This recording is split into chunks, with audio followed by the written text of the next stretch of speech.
everybody.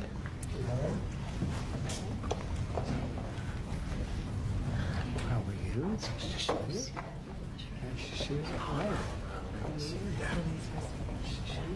Good-looking people.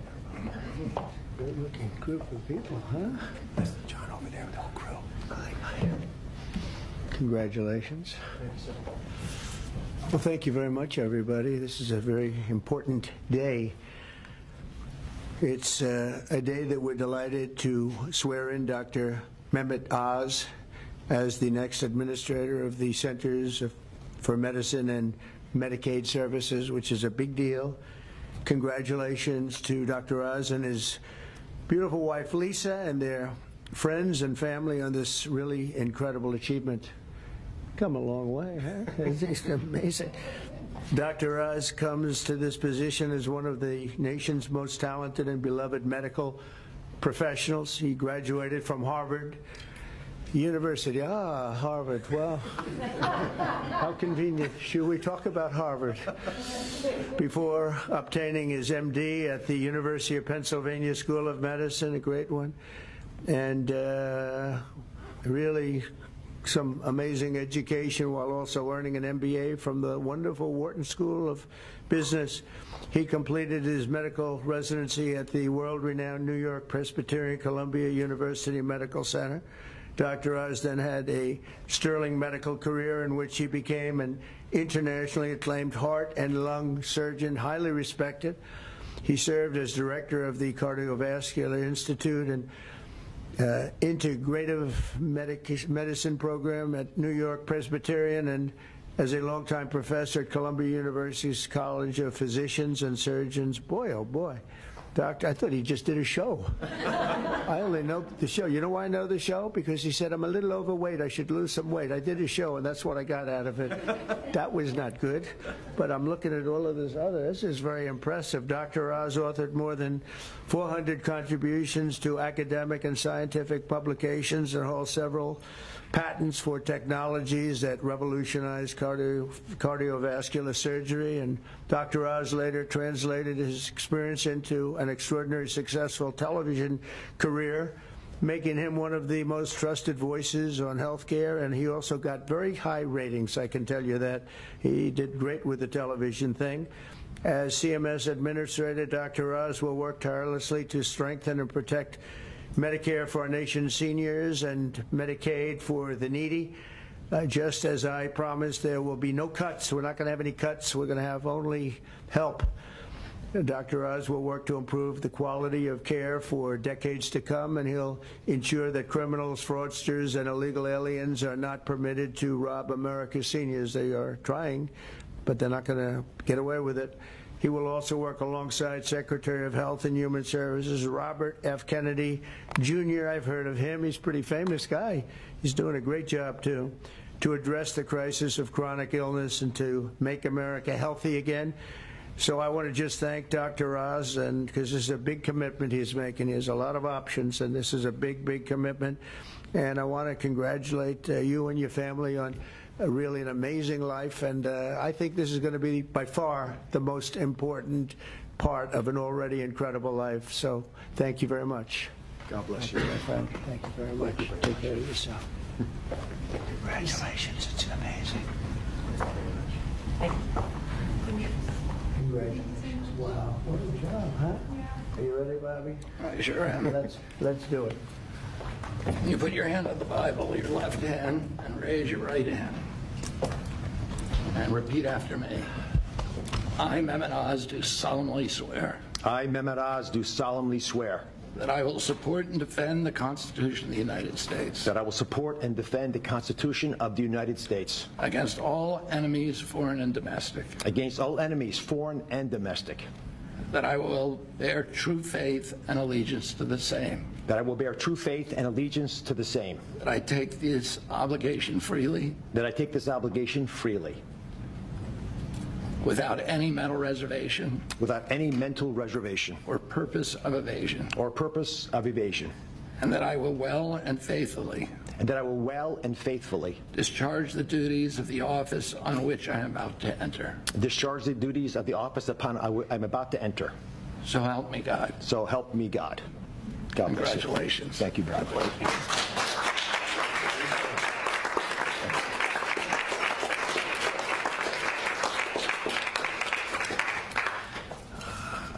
I've got to start off by thanking three people.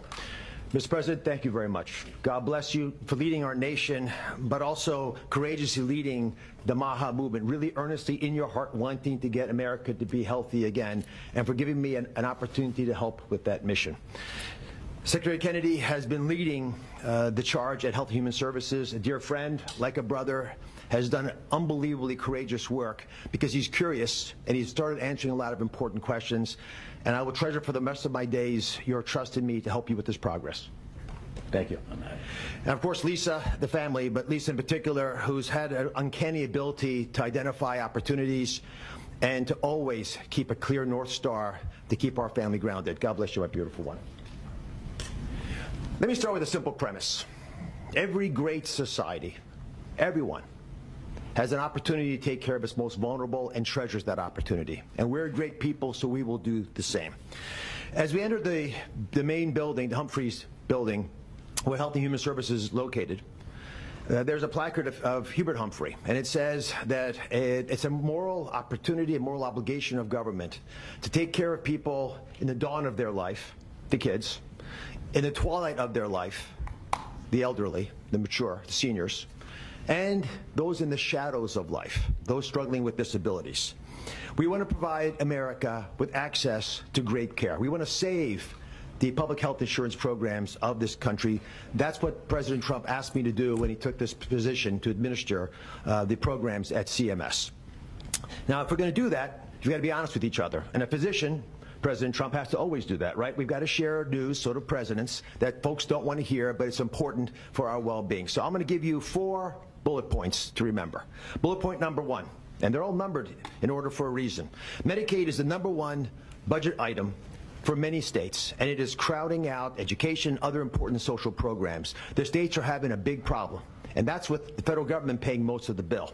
Item number 2, healthcare expenditures are increasing at 2% higher than the economy is growing.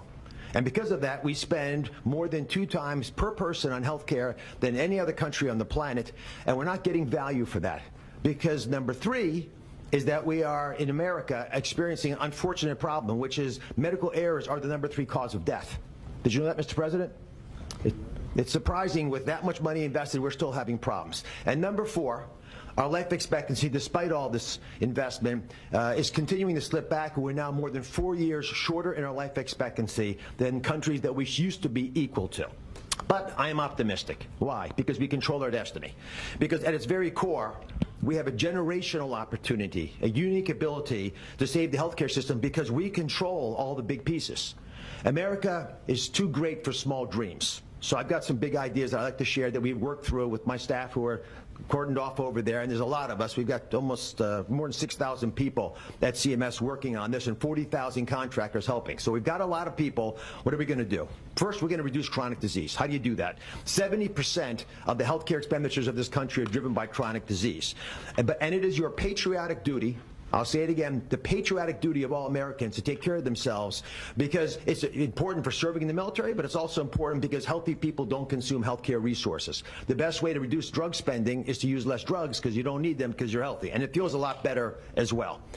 The President and Secretary Kennedy have been pushing the MAHA agenda because it makes it easier for people to do the right thing, especially the mothers of this great land, because they're the ones who really get caught with this responsibility. They're the ones deciding for their kids. They're the ones we want to empower. And curiosity, which is the key word here, truly asking questions you want the answers to, will allow the MAHA movement to thrive. The next big thing we want to focus on is modernizing Medicare and Medicaid. That's how Americans will get the care that they want, need, and deserve. Need to empower patients and providers, both. The doctors and the patients both have to be equipped with better tools.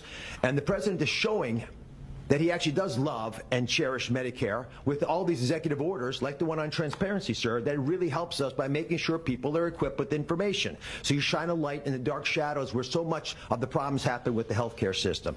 And remember, the most expensive care is bad quality care. That's what we want to stamp out. And finally, we want to crush fraud, waste, and abuse. This is stunning to me. And I've got a message for all the bad guys from me, the Secretary, and the President.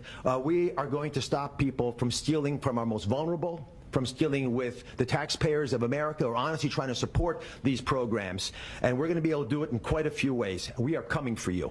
And I'll give you a couple examples. Mr. President, these are ones that you may want to use in some of your future conversations. Almost 250,000 people, American citizens, were fraudulently enrolled without their knowledge in exchange programs by brokers who were unscrupulous, stealing from the U.S. government by pretending these people were on programs they never told them about. Tens of millions of dollars, Mr. President, are being spent on illegal immigrants receiving Medicaid in California, and they're pushing the bill to us. Should we stop that? I think so. That will not continue. We're spending about $1 billion on Medicaid programs for dual state eligible patients, which means you live in one state, but the system thinks you're another state, and maybe a third state, and we're paying all 3 states for services you're not getting because you don't live in 3 states all at once. And finally, and this one really bothers me, there are states who are using Medicaid dollars for people who are vulnerable are being used for non-medical purposes. For example, public labor unions are getting child care through some of this money. That doesn't make sense to me. Housekeeping, I wish I could get that for my home. There's a big problem with student loan repayments taking place with Medicaid dollars. That's not where it should be used. And we are paying for DEI programs. I could go on, but these are all programs, Mr. President, that we have created a war room at CMS to go after, to catch the fraud in real time before the money leaves the federal coffers, so we have the money to reinvest in health care to make it even stronger than it's been before. Together, we're going to make the care better. We're going to make the outcomes improve, and we're going to make sure that America can actually be the healthiest country that could ever possibly be. We'll make America healthy again. God bless you both, sir.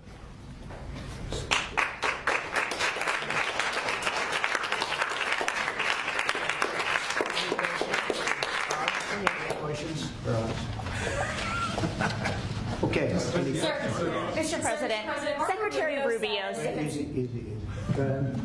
Secretary Rubio said that the U.S. will have to figure out whether a deal can be done between Russia and Ukraine in a matter of days, or you will just move on. Yeah, very shortly. How many days is that? No specific number of days, but quickly.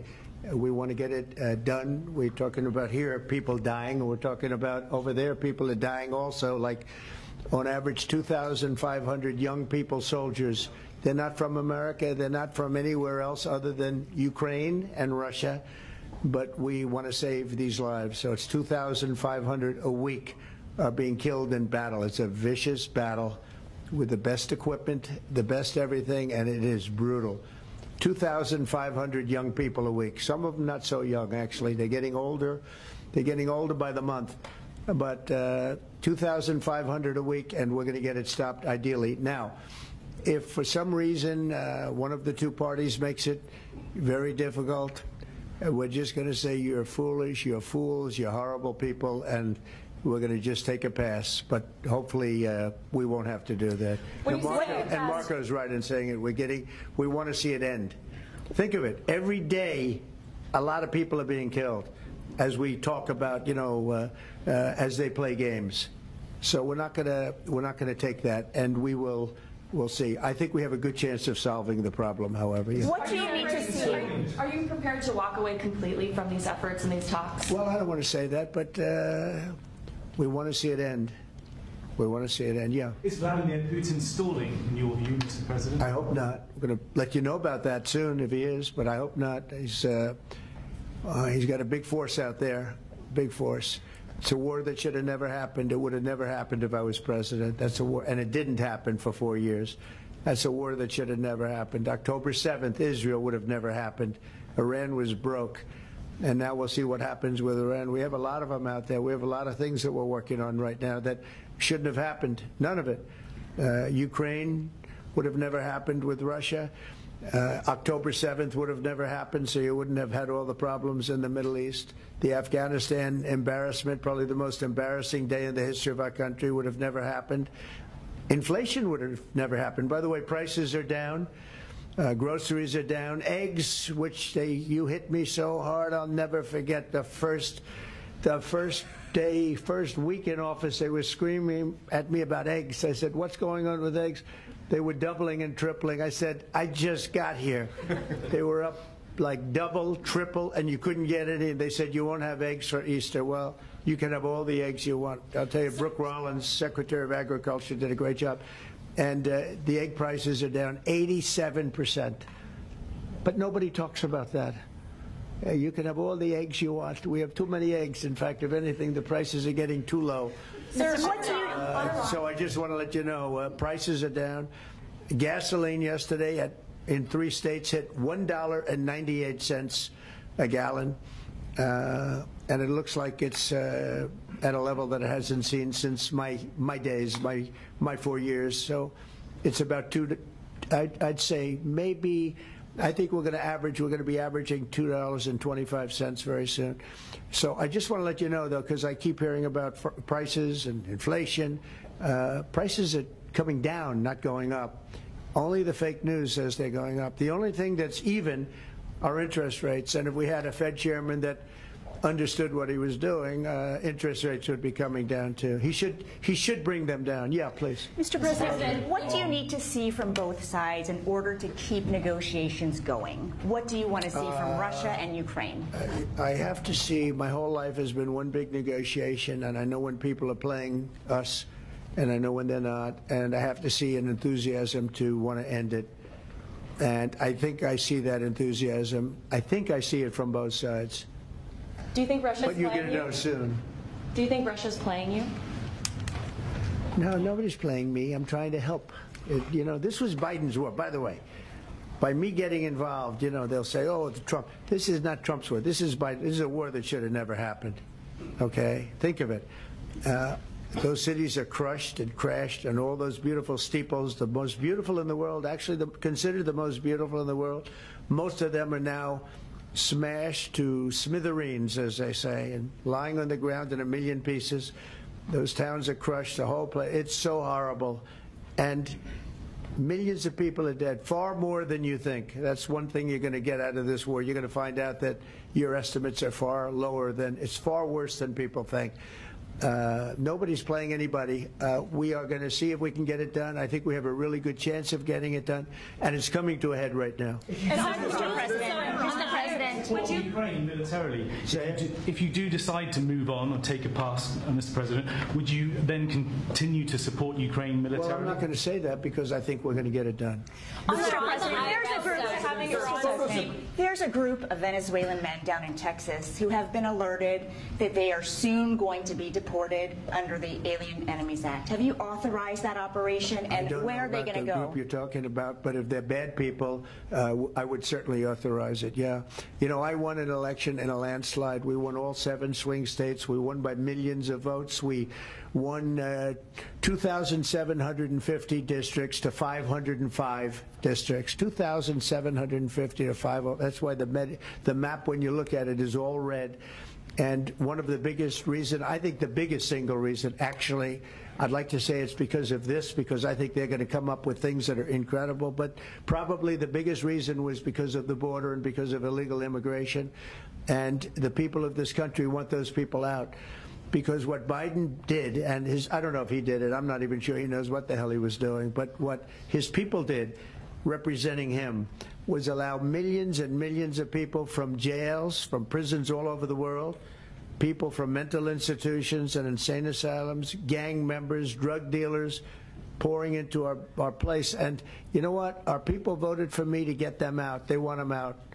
They want them out. And we've done a hell of a job. And by the way, Ecuador and various places, but El Salvador, we've been helped by a lot of other states where they're helping us, actually, because you couldn't look what this man was thinking when they allowed open borders and people to come in. If you look at Venezuela, their crime is down by 72%. You know why? They took all their criminals off the street. They took all their prisoners from jail. They took murders. 11,088 murderers were released into our country. Bad things are going to happen. Bad things. And we're getting them out. And that's why I was elected. A judge wasn't elected to do that. I was elected to do that. And we're doing it in record fashion. We have the safest border, the most secure border we've ever had. See the Declaration of Independence? You should all read that before you leave. That's the real deal. You should all read it before you leave. Yeah. Mr. President, photos have emerged of Senator Van Hollen sipping what appears to be margaritas with Abrego Garcia down in El Salvador. Do you encourage other Democrats to fly down to El Salvador to meet with this illegal alien who's an accused wife beater? I like this guy. See, now this is the kind of a reporter we like. There aren't enough of them. We got to get some more of them. But no, I appreciate that question. No, look, he's a fake. I know him. I know them all. They're all fake. And they have no interest in that prisoner. That prisoner's record is unbelievably bad. If you would go into the room, you might, if you would, Caroline, maybe go into the room and see if you can find that little slip. I wrote some things down. I don't know why you'd want to keep him, but we got a little biography of him. Did you help set up that meeting? Not a very innocent guy. Did you help set up that meeting, sir? Mr. President, in the spirit of Easter Sunday. While we're on the subject, right? Yes, so you're talking about Abrego Garcia, is that the one? Yeah. Is an illegal alien MS-13 gang member and foreign terrorist. This comes out of the State Department and very legitimate sources. I mean, I assume I'm just giving you what they handed to me, but this was supposed to be certified stuff. In 2019, Garcia was issued a deportation order. 2 separate judges affirmed Garcia was a member of MS-13, which is a gang that may be even worse than Tren de Aragua, and maybe worse. They kill people with knives because it's more painful. Very famous for the knifing and killing of 2 young 16-year-old girls walking to school one day, and they sliced them up into little pieces and killed them. That's MS-13. And 2 separate judges affirmed Garcia was a member of MS-13. When Garcia was originally arrested, he was wearing a sweatshirt with rolls of money pouring out, an MS-13 gang symbol that he was driving with 2 other known violent MS-13 gang members, 2 of the most violent members that we know of in the MS-13 gang of thugs. In 2022, Garcia was stopped by the Tennessee Highway Patrol and was found to be transporting 7 people from Texas to Maryland, and he had no driver's license. He was driving violently. In 2020 and 2021, Garcia's wife filed for a protective order from him and said he was violent and abusive and really scary, including allegations that he punched and scratched her on the eye, left her bleeding after throwing her laptop on the floor at her, ripped her shirt, and ripped off her shorts.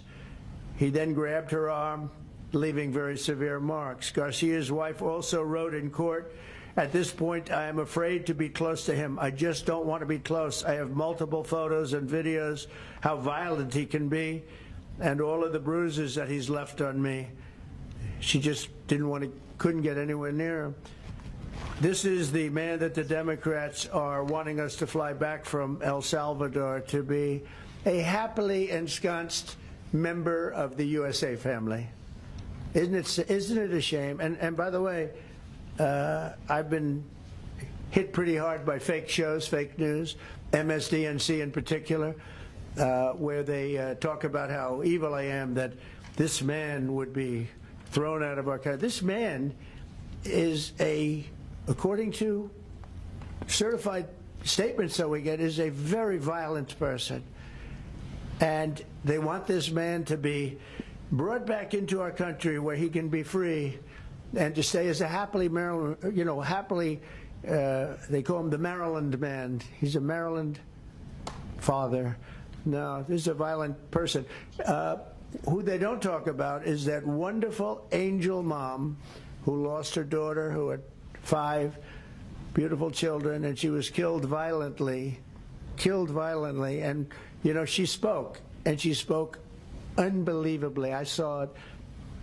And the fake news didn't pick it up. She spoke. She was in tears. She's devastated. Her life is, essentially, she's told me her life is like over. But there was I think no stories. Isn't that true? No stories. Yes, 0 stories. It was the most emotional thing. Everybody that watched it, they couldn't believe it. The fake news refused to put it up. So it's very sad. And yet they talk about this guy like he's an angel. See the angel up there? They think he's like that, like a little angel. Do you Sir, encourage on other Iran, Democrats to visit? Would you be open You know, to that's letting no impact. Iran? The way she, it's just like, look at it. No impact. It's just like unbalanced. Would you do that? Well, go ahead. What I would Sir, do. on Iran, would you be open to letting Iran keep some kind of civil nuclear program, No or would impact the entire whatsoever. program need to be dismantled? I'm for stopping Iran very simply from having a nuclear weapon. They can't have a nuclear weapon. the I entire want program Iran dismantled? to be great and prosperous and terrific. I stopped them once they were broke and they didn't have any money for Hamas. They didn't have any money for Hezbollah. There wouldn't have been an October 7th disaster. They were broke. They had no money. And they weren't spending it to terrorist organizations because they had none. When Biden came in, he took all the sanctions off.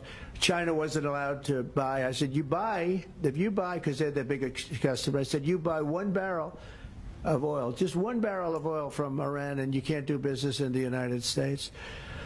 And by the way, we have nice conversations going with China just to intercede. You know, it's like really very good. But Have you spoken with Iran, they can't have a nuclear weapon, and if they have a nuclear weapon, you'll all be very unhappy.